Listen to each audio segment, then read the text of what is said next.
Puppy, we got a new story time. Oh, story time!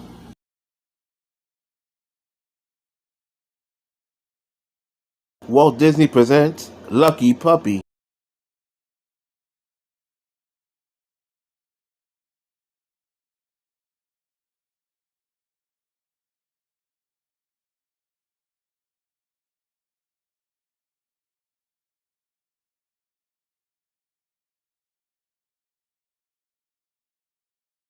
Lucky Puppy and his family were watching the news on TV.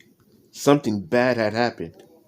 The Queen's jewels had been stolen, and the police had not caught the thief. "We must find the jewels," said Pongo the father. "But how?" asked Lucky. "We will send a message to all the dogs in the city," he said. "Maybe someone has seen the thieves." Pongo and Lucky stood in the window, and Pongo sent a message. "A howl, a growl, and a yelp. The Queen needs your help. Her jewels have been stolen. Bow wow. Help us find them now." Then Lucky began to bark too. "Bow wow. Help us find the thieves now." Soon every dog in the city was barking. The message passed from dog to dog. In no time at all, it had traveled to the dogs who lived outside the city. In an old barn outside the city, there lived a dog named Colonel and a cat named Sergeant Tibbs. They heard all the barking from the city. "What is that?" asked the Colonel. "It's a message," said Tibbs. "Someone has stolen the Queen's jewels." "Let's look in the empty house on the hill," the Colonel said. Tibbs got onto the Colonel's back, and off they went. Before long, the Colonel and Tibbs came to the old house. The sky was dark, but the moon was out. As Tibbs and the Colonel got closer, they knew someone was in the house. A light was shining from one window. The Colonel and Tibbs also heard strange noises. Tibbs and the Colonel peeked in the window. They saw the two Baden brothers, Horace and Jasper. They also saw a bald man who was playing a bass fiddle. "Something is wrong here," whispered Tibbs. "Those two brothers always mean trouble. Remember how they stole all the dogs?" A few minutes later, Horace and Jasper drove away in a car with the fiddler. "Quick," said Tibbs. "Let's search the house." They found an open cellar window and sneaked in. The Colonel sniffed at the big bass fiddle. Tibbs sniffed at the fiddle case. "This smells funny," he said. But the Colonel was sniffing at some footprints on the dirt floor. They led to a locked door.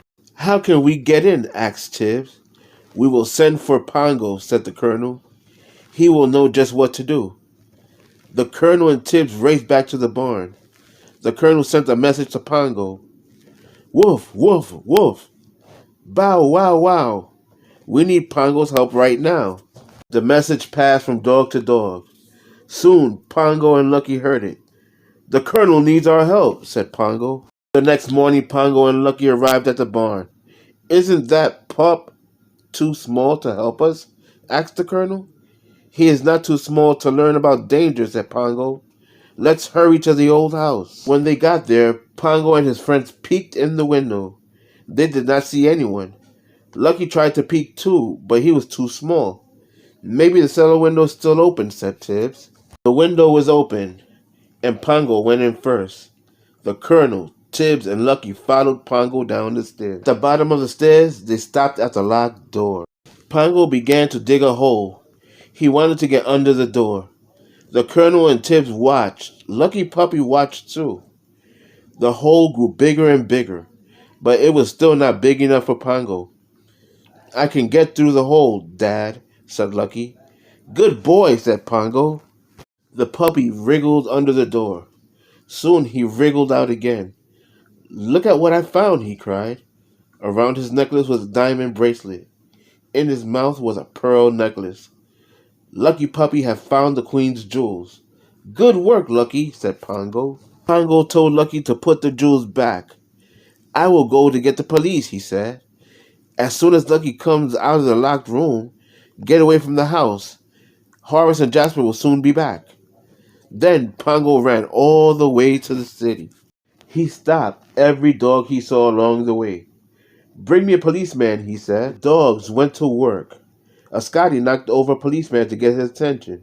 A collie grabbed the motorcycle policeman. A poodle barked at the chief of police. Soon, all the dogs and all the policemen in the city were standing around Pongo. Pongo pointed in the direction of the old house. "By George," said the chief, "he wants us to follow him." By the time Horace and Jasper had come back to the house, they were listening to the fiddler. Suddenly, the fiddler stopped playing. He had heard a strange sound in the cellar. "Go see what it is," he said. Horace and Jasper hurried to the cellar. They saw the Colonel and Tibbs. "A dog," shouted Jasper. "A cat," shouted Horace. "Colonel," said Tibbs, "we can't let them find Lucky Puppy." Tibbs jumped onto Horace's head. He started hissing and spitting, clawing and scratching. Horace ran around and around. "Oh, oh, oh," he screamed. The Colonel jumped on Jasper's chest. Jasper fell down with a crash. "Help! Help!" he cried. Suddenly, Pongo arrived with the police. "What's going on here?" asked the chief. "Nothing, nothing," said Horace and Jasper. But Pongo pointed to the locked door. The policeman broke down the door. There was Lucky Puppy guarding the Queen's jewels. "By George," said the chief, "he has found the jewels." A policeman put handcuffs on Horace and Jasper. Then the chief checked the jewels. "The pearl necklace is here," he said, "but the emerald tiara is missing." Suddenly Tibbs remembered the fiddler. He raced up the stairs and sniffed inside the open fiddle case. The fiddler had heard the police in the cellar. He put on his jacket and slammed the fiddle case shut. "Meow, meow," screeched Tibbs from the inside of the case. The fiddler began to run, but he did not run fast enough. The police heard Tibbs screeching. They caught the fiddler and put handcuffs on him. The policeman led the fiddler, Jasper, and Horace into the police van. "Open the fiddle case," said the chief. There sat Tibbs with something green and shiny on his head. "By George," said the chief, "it's the emerald tiara." The next evening, the whole family was watching the news on television again. Lucky Puppy's happy face appeared on the screen. He was a hero because he had found the Queen's jewel. This was the Lucky Puppy story. I hope you enjoyed it, kids. The end.